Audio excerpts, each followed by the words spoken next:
Hello and welcome to Webinar Wednesday.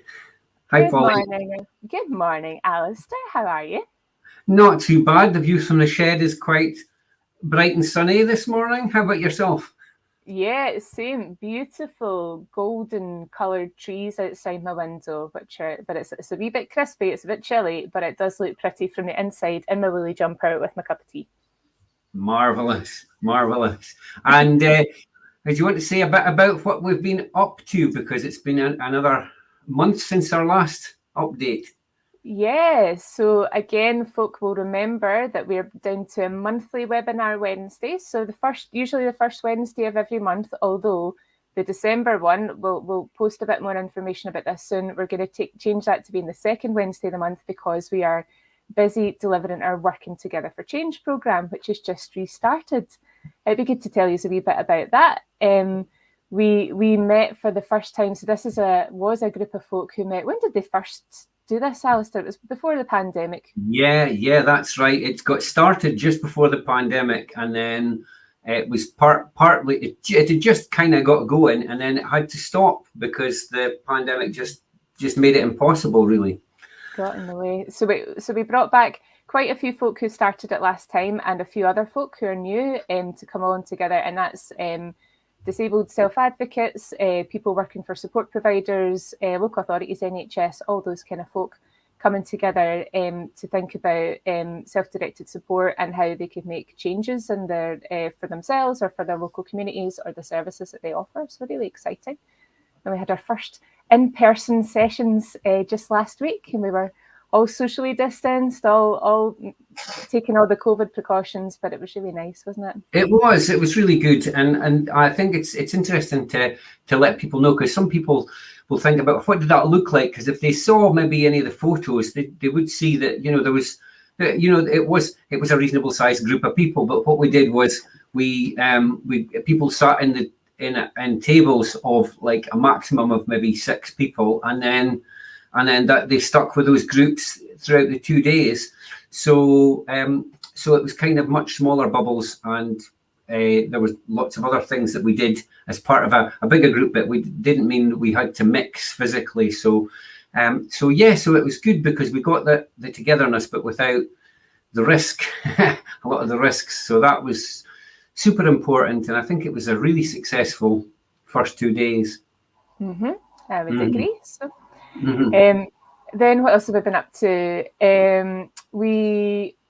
Something that folk might have seen or might want to catch up on if you've not seen was we had the We Are One Scotland event, called it the Curtain Raiser event. It is part of the European Network in Independent Living, which was 2 webinars which were really, really interesting about tackling institutionalisation, talking about partners from all the way across Europe. I went to the first one, which was brilliant. It had a young man who'd lived in an institution in Moldova for 20 years, and I think he was only 25. And he talked about his experiences there and leaving the institution. It was brilliant. And I know you can watch them on the European Network and Independent Living's YouTube channel. Alistair, did you catch them as well? I haven't caught up with them yet. No, I'll need to see if I can catch up. I've been playing catch up. I've been doing lots of catching up with folk about a variety of different things, and it's just, I think it's been one of these weeks where you just think, blimey. I think probably because I had a week off as well. Still playing catch up on a lot of this stuff. So I think the We Are One was such a fabulous idea, and I think the Citizen Fest and everything, it's all really good stuff. Yeah. And one of the things you've been busy with has been your Growing Bigger Lives work, hasn't it? Do you want to talk about that a wee bit? Yeah, so that was something that our Rights and Equalities group, which was about making sure that young people particularly, but people with care experience who also have a learning disability or autism, etc., they can get access to really good opportunities and to exercise, folk get a chance to exercise their rights. And so we tried to think about how we could set up a kind of a virtual network where we could connect to people around about social things around Scotland. And we played around with different names and what it would look like and stuff. And just at the last minute there, this last month, we we changed the name, so it's now going to be Growing Bigger Lives. And so we're working again on the Saturday the 13th, I think it is. We're going to be working on that again. So hopefully in the next couple of months, we'll have a bit of a draft website for people to comment on. So that'll be really useful. Brilliant. Another thing. And then we've got the AGM coming up. We do a couple of dates for Folk Diaries. AGM next week on the, check my notes, 10th of November at 2 p.m. And we're holding it online because just still finding it tricky to find a room big enough to fit folk in safely and keep everybody well. But that's happening next week, 10th of November at 2 p.m. If you're interested in coming along, everybody's welcome. You're very, very welcome to come along. There's a link on our Facebook page, I think, that's got how to contact, but you just email info@incontrolscotland.org.uk and June will sort you out with a link to come along. Yeah, and there we are, almost in advance. She can read our minds. As if by magic. And then the other date for the diaries is this Friday. It's bonfire night, or you can have a night go off with a bang with Stay Up Late Scotland, which is happening online again as well. And it's got some recent recordings from Music All in Paragon with artists from Glasgow and across Scotland as well, which would be really good fun. Brilliant. Okay, that sounds good. So will we bring on our guests? Yeah, let's press the magic button. So let's see. Here's my technical way of bringing on one of my guests. Here we go. And here's the other guest. Here we go. So hi, Ian, and hi, Ashleigh. Hello. Hi. So we were hoping to have another couple of guests, but we have hit a technical gremlin. So we have Ian and Ashleigh joining us today to talk about one of my favourite topics, which is about being on boards. And we thought, just it's Trustees Week, what a perfect opportunity to talk about why having people with lived experience on boards is a really important thing. So yes. Will we do a quick intro for Ian? Ian, do you want to go first? Would you introduce yourself? Okay, I'm Ian Stones, and I set up a learning disability group of Aberdeen and Aberdeenshire after the council here cut it about 2014. So I got it going again about then, and then I came to be a treasurer since that time. Then the COVID-19 came, so it just came to being all board members to stay as what we was since for COVID-19. You want to say about being on the board of Values and Action Scotland as well? Oh, okay. Yeah, and obviously I'm on the board of Bias. It's shortened to Bias. Yes. Okay. Yes. Perfect. Okay, thanks for that. Ashleigh? Hi. I'm Ashleigh. I am one of the trustees for In Control Scotland, and I do various other roles as well. And this was my second role as a trustee, which was really good because the first role was a really small charity in East Lothian, helping children. So that was really good to get used to like what you had to do and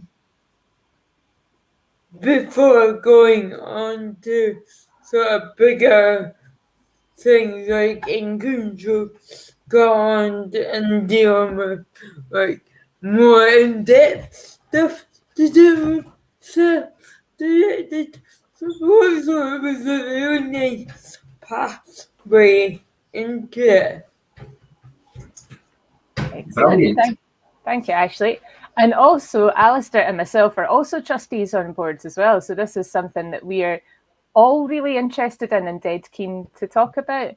So Alistair, do you want to say anything about your experience of being on boards? Yeah, so I've been a trustee with Vias for, I think it's about 10 years now, and I've also been previously a trustee on a small local organisation, and I'm also the sort of fundraiser for the learning disability group that Ian set up as well. So yes, it's a small world in terms of some of those things. Do you want to say a little bit about your board experience as well?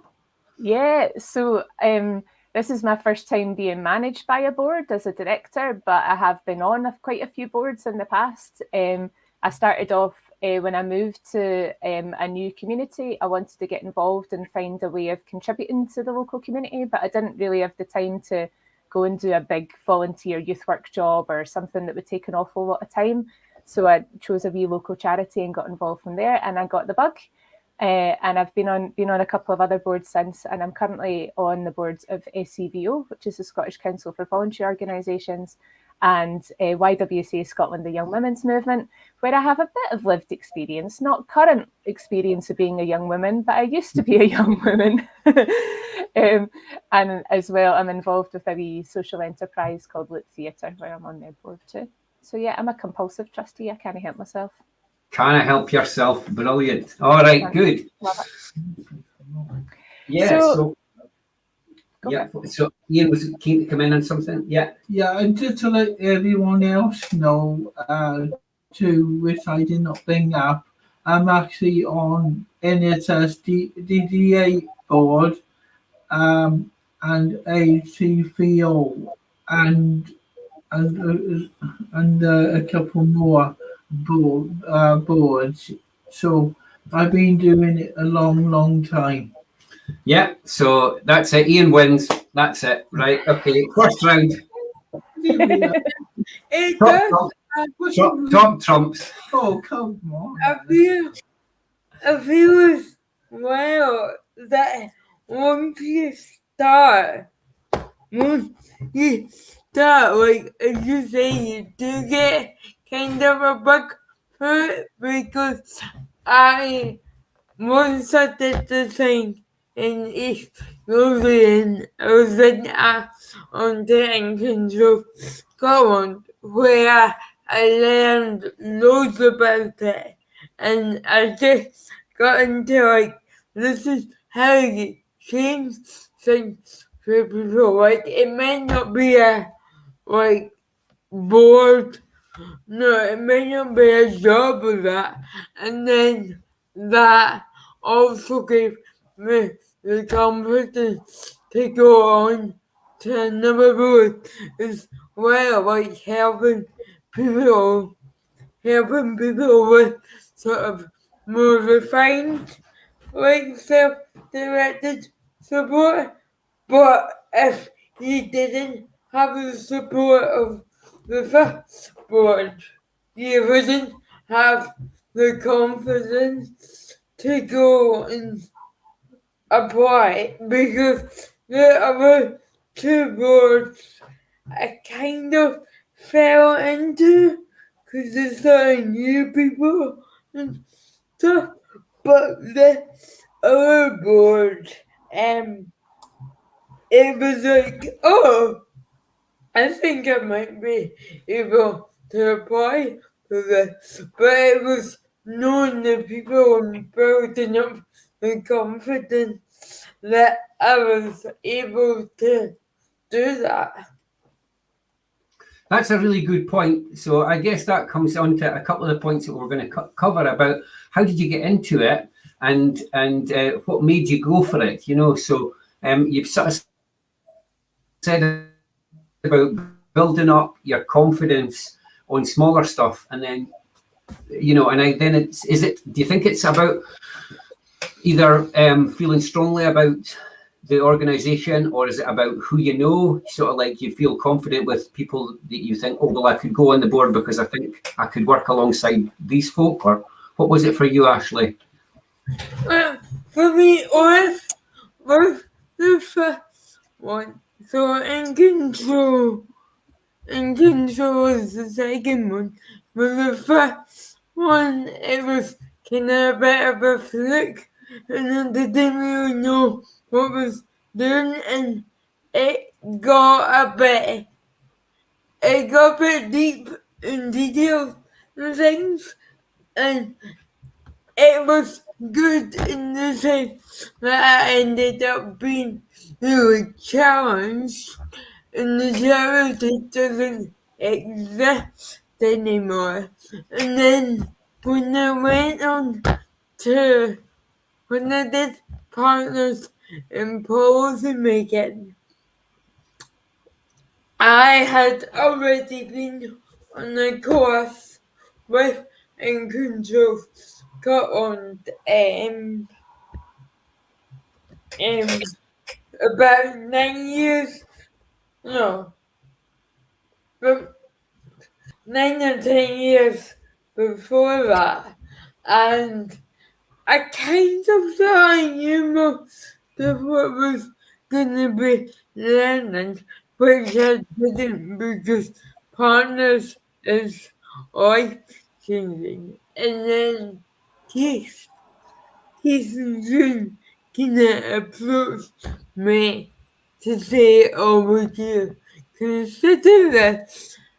And this was kinda key to that course as well, because as I said, I was learning was, and then I had a really good induction. I had really good, like, everybody was so nice and everything, and it just was really rewarding to see people's lives being changed and you being part of that. That's a really good point, Ashleigh. That was kind of how I was feeling when I joined my very first one. Was I knew I wanted to make a difference, but I didn't quite know how. And actually, being on a board is a way of making a huge difference to a huge number of people, in a way that is a bit different for lots of folk. And it's I think it's a really good experience. So your experience seems quite similar to mine, then, Ashleigh. Mm. What about yourself, Ian? How did you get involved in the boards that you're in? Well, it goes back a long time. Originally, it goes back when I used to live in England, really, because I originally come from England, down in Gloucestershire, and I used to work with people with learning disability and complex learning disability like that. So physically, when I moved up to Aberdeen, for about 6 years, I worked at Ardell House Hotel in Aberdeen. And then after that, I got ill. Then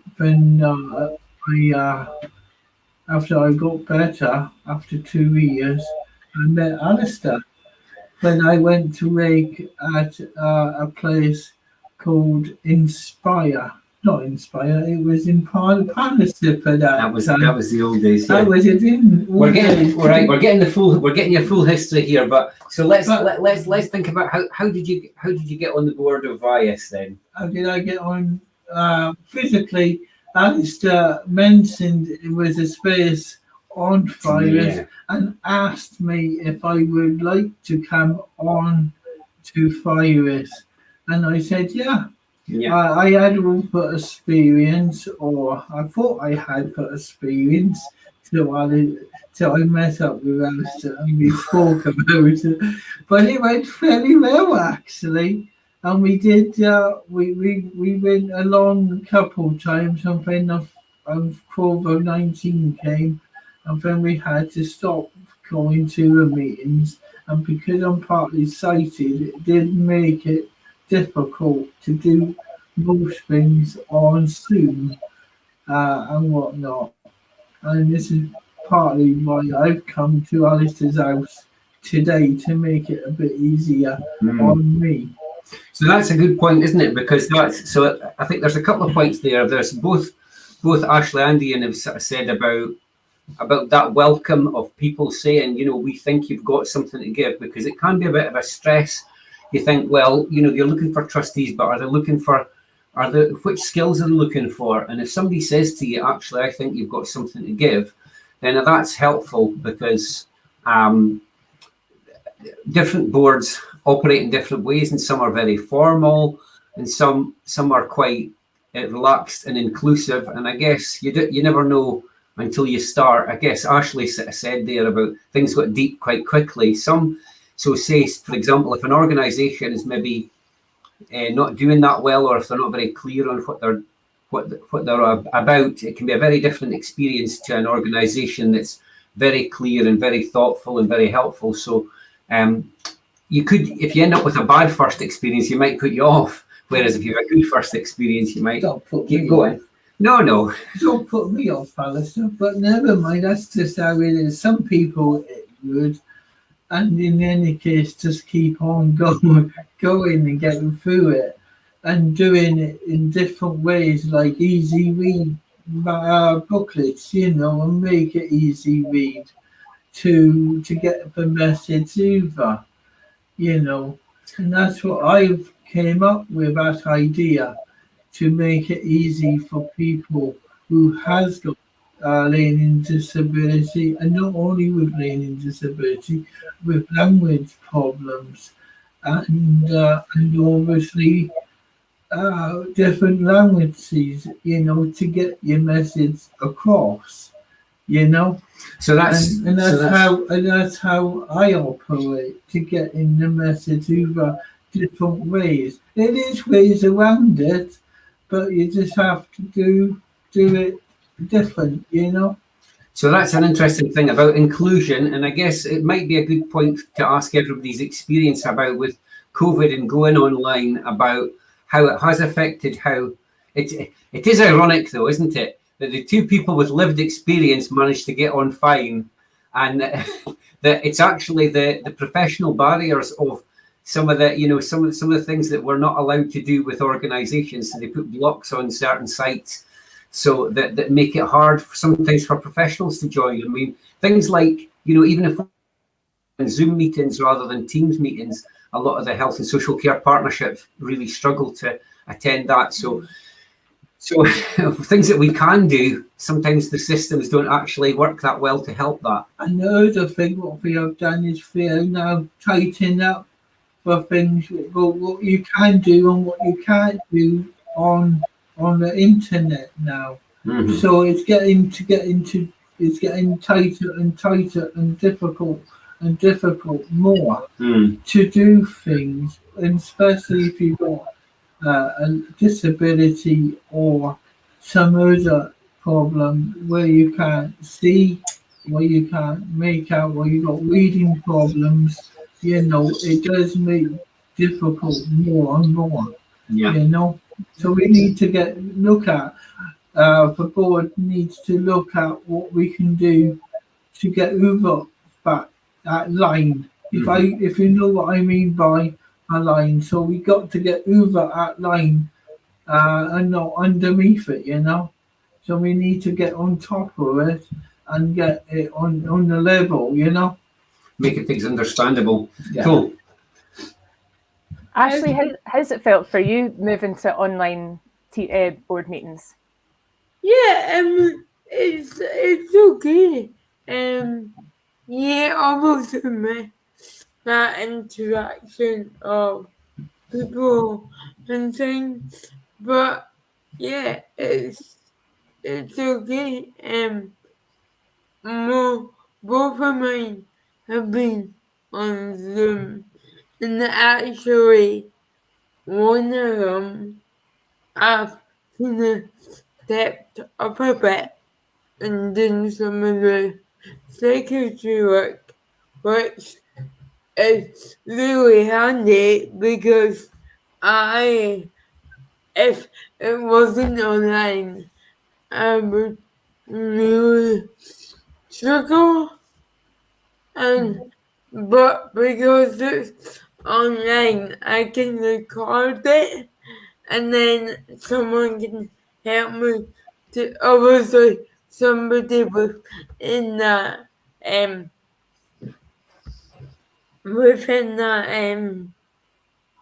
board can help me and we can work together for the recording.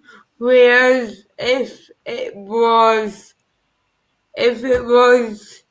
in person, it would be harder for me to do that because I couldn't like write everything down or I couldn't like yeah. And I don't know what will happen when if we go back or when we go back or whatever. But yeah, it's been quite a good opportunity for me to increase my skills because like I still want to do change and I still want to do it, but what I was thinking about was like I don't want it to look like I've been on all these things and not done something a wee bit more advanced because it's been since about 2017, I think, or 2018, maybe 2018, not probably 2017 actually, since I started, like on the first one. So working out that way of like, this is something I really want to do, but I need to work out how I can advance it as well. That maybe leads us on quite nicely to a question that we've had pop through, which is for both Ian and Ashleigh. Ian, maybe start with you first. Do you feel you have the opportunity in your role as trustees to contribute new ideas within your organisations and are able to help implement them? Yes, I do. And the other thing I meant to mention the last time, I meant if people live on their own and we don't have a sport maker or whatever, it's difficult more because you don't have the help. Yes, I've got Alistair who can help me from time to time when he can. But it does make it difficult when you don't have that help because Alistair is up to his eyeballs doing other stuff, you know? Mm-hmm. So that's what I find. Yeah, so if I just can I just maybe suggest that some of the stuff that Ian's already mentioned is the kind of the desire to make things easy read. So sometimes boards, they don't have a lot of time. One of the things that Ian's been a great champion of is simplifying the board reports. So making sure that, because sometimes you can just get a pile of figures and it's like, well, so what does this mean? Does this mean we're doing fine? Does this mean we're needing to worry about things? Are we on track, or is there? And it's not only that; it's even for people who's like the government notes will say it's easy read or it's making it simple. It's not simple. So I have had to go away with someone else to make it more simpler to understand what it is, like in the test papers or a other board, to go and make it easy for people to understand. And it takes hours and days, probably a couple of days to do a big pile, Yeah, and one of the other things we found is about having sort of like hybrid meetings. So that like sort of like half the boards maybe in Glasgow and then half the boards in Aberdeen. So certainly before COVID, I mean, this is the first time you've been here since COVID That's happened. right. But what we used to do was there'd be like 4 of us from Aberdeen, and everybody would just come here. So we would go into the online discussion, but equally we would have a tea break halfway through, so we could kind of to have a bit of a debrief and say, see when we talked about that, but did everybody get that, or what? Is there any other questions? And I think that was really important, because sometimes, you know, there's a lot of information, and simplifying it and getting a chance to do that in-person stuff meant a bit of both. But we have had, And I do say it should be starting up again as soon as possible, where half of the board could go down to Glasgow or could meet somewhere else, you know. And I do know that AGM has not been done yet, and you know it would be good if some of the board members from Aberdeen could go down to Glasgow. Like myself, I would love to go down with Alistair here to go to the board meeting, and we could do it on both. Some of the members could do it online. Some of them could come down or go to the office or wherever it will be done. You know, it would make it life easier for different people, you see. okay, thanks.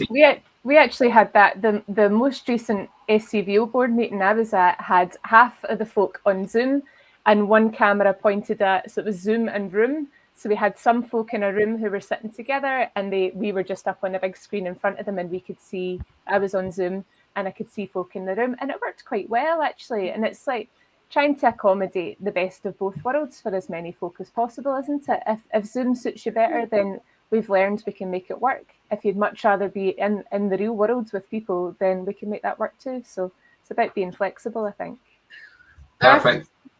I've done that a few times, with not with boards as such, but just with other things that I've been involved in, you know, that other people, it might be a bit too busy, and sometimes it's better.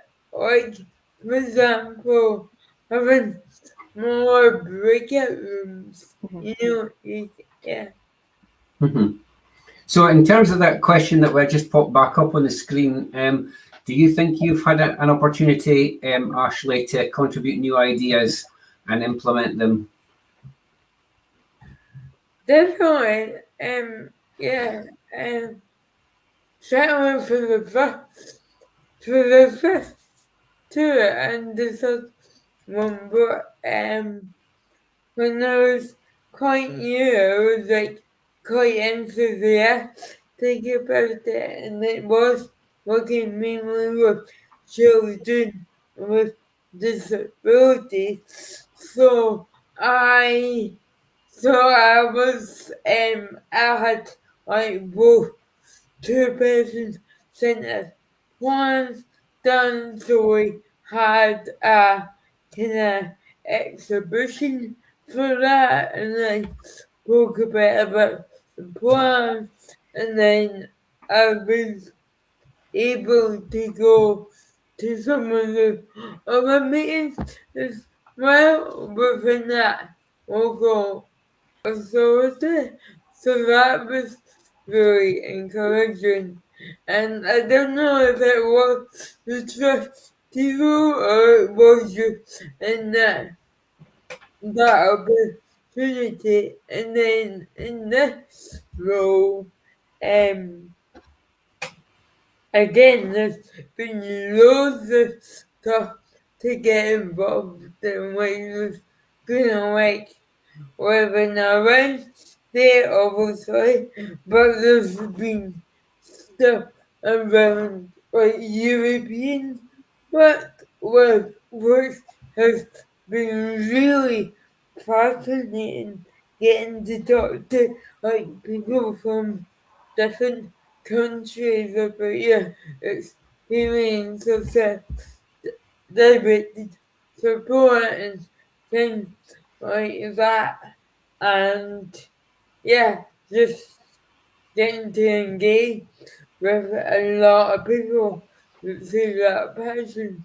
And then the other one, yeah, again, using your experience with self-directed support we had some workshops run in the summer, which I was able to, again, they were online, but I was able to go and help out with that as well. So it was Brilliant. really good. We've got a hello from Citizen Network TV as well there. Hello. So people watching us from potentially all over the world. So not just Scotland. So just thinking about that whole idea of that question was about the difference you could make. I guess one of the other questions is how do we make sure that it's not tokenistic and that you get the best chance to be really inclusive, really included. Well, do you want to just say, Ian, what's any thoughts you've got about how to avoid, just paying lip service to inclusion? How to make sure it's real? Real. So it's difficult. That's a difficult question, and it's just need to do that on Wednesday morning to come up with that with me. Go.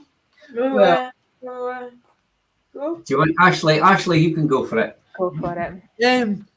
Well, certainly for this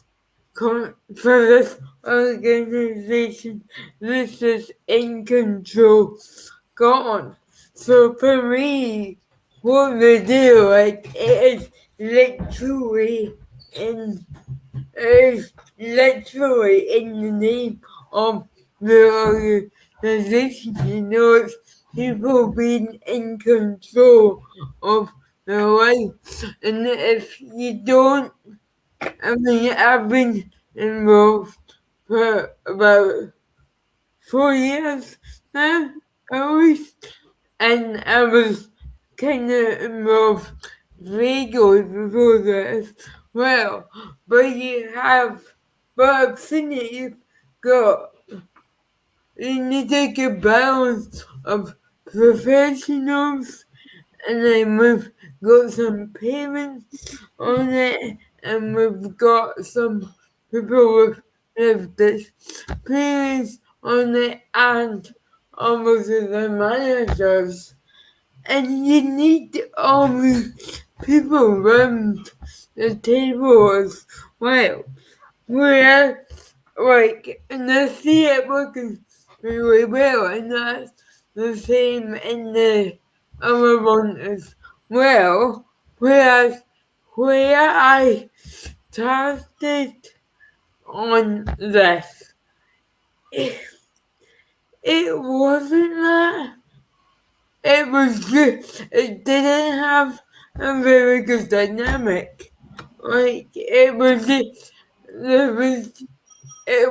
very well spread out, and I think it really needs to be spread out in order to make it work really effectively. And again, what I did find, actually, if you don't mind me saying something, it cut people off.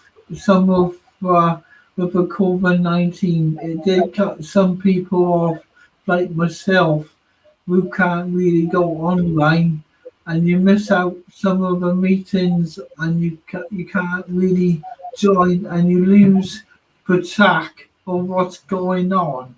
And this is what we need. And I found that's what I found what was the baddest bit about for COVID-19. Where someone like me was partly sighted, or someone who's got a language problem, or can't really keep up with what's going on, like what they used to do before for COVID-19. Like when I used to come to Alistair's house here or in this building here, when we could go onto line and do it with virus meetings or any meetings really, where you could keep up with the track on what was going and what was not going, and where you could put your feedback to any of the meetings. You know, and that is what I found out what was really bugging me, you know. And So- in any case, Alistair was not always there where we could do anything, and I was my hair was getting pulled out of my hair, and you can see I've lost a lot of hair because of it. So that is a good point. I think that Ian's making there is that that there's quite a few things that we can do to make sure that things are inclusive. So we said about maybe things being easy to understand.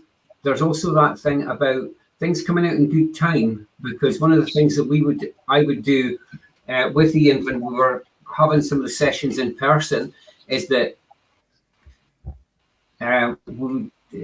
Ian would come about maybe half an hour before the meeting, and what I would do is we would just go through some of the main points. 45 minutes. 45 minutes, yeah, beforehand. So give and take. So that we could take a bit of time to, because sometimes otherwise you're straight in and it's like, was there any points from the last meeting? Here's the agenda, bang, bang, bang. So in order to get meaningful feedback from people, you've got to give people the space to be able to think about it and process the stuff and then act on it as well. So I think a bit like... And the other thing too, Alistair, I did bring up with virus at one of the board meetings, or at the meetings down in Glasgow before COVID-19, about getting easy read booklet or something made up. I'm still waiting to see that. And I've not seen that. Nothing. I was supposed to get sent up a hard copy to go through it, and I'm still waiting for that for months. But that's something else that Ian's done as part of the Learning Disability Group. Is he's helped to write an easy read guide to various trustees' roles. And it's available on the Learning Disability Group of Aberdeen and Aberdeenshire's website. And so anybody can download those if you would find those helpful. So that's good. That sounds absolutely brilliant. I'm sure a lot of people would find that really helpful, Ian. And that was, I think, for some people to even just have a look and see what's actually involved, what's the kind of stuff you need to do when you're being a trustee, having that guidance would be dead helpful for folk. And it's not only a trustee. It's being the same person and different roles. And all roles to being in a meeting like this, to how to set it all up, how it's all done, and what all roles mean. Brilliant. Cool. Well, can I just ask probably one final wee question, because time is marching on, to Ashleigh and Ian, what's a bit of advice you would give to somebody who's thinking about maybe becoming a trustee? Ashleigh, I'll start with you. What advice would you give? You need to think about the organisation, and you need to think about your knowledge and what you think you can contribute. Because I remember when I was asked onto the one, and people like, and you people, and stuff, and all that kind of thing. But like, I was looking at somebody else who was on the course with me, and I was like, why are you not asking her? Like, she's so much more skilled than I am. But it was identifying that the most rewarding thing is, okay, you can apply for boards and get onto them, and that is what I've done from the most recent role. But the other two, the really rewarding thing is people see something in you and they're like, I need that to be part of the organization. And that to me is so special because like you can spend so much time applying for jobs, meeting people and not getting anywhere at all. But when someone approaches you and says, "We need you," you need to be a part. You need to be a part of it. That's something that you don't get, or what you don't get that praise. So that's brilliant advice for directors or other board members out there. If you see talent, grab it, because Ashleigh's a great talent, and that wee comment that has just come up as well. You're a great asset to Rent Control Scotland Board, Ashleigh. You're fab. So Ian, any suggestion for any advice you would give to anybody thinking of applying to be on the board? Like, first of all, I would say to anybody, being honest, is to come along to the board meetings or any meetings to go for group and get to know what it's all about. And I would say just take your time. And if you like it, you've got to keep on coming. And if you do stay, you know, that's only a way you would get onto a board or you would be picked. But if you just don't come at all and you only come every so often, I would say forget it, because you just would not be picked or you would not be classed as reliable. You know, that's what I would say. I think that's really a good point, isn't it? To get to know what the organisation's about and see whether or not you feel comfortable with what they're asking you to do. That's brilliant stuff from both. Absolutely. I was going to say that's one of the biggest top tips I've ever been given for interviewing, is that if you're being interviewed, you're also interviewing the people that you might work for. You need to find out if they're a good fit for you. That's why I can say that is how I can come out with it, is because I've done this for a long time. Sorry. That's good. Brilliant. Oh, well, thanks everybody for coming and adding all your thoughts and stuff. And it's been a really interesting Trustees Week discussion. Any final thoughts, Pauline, before we finish up?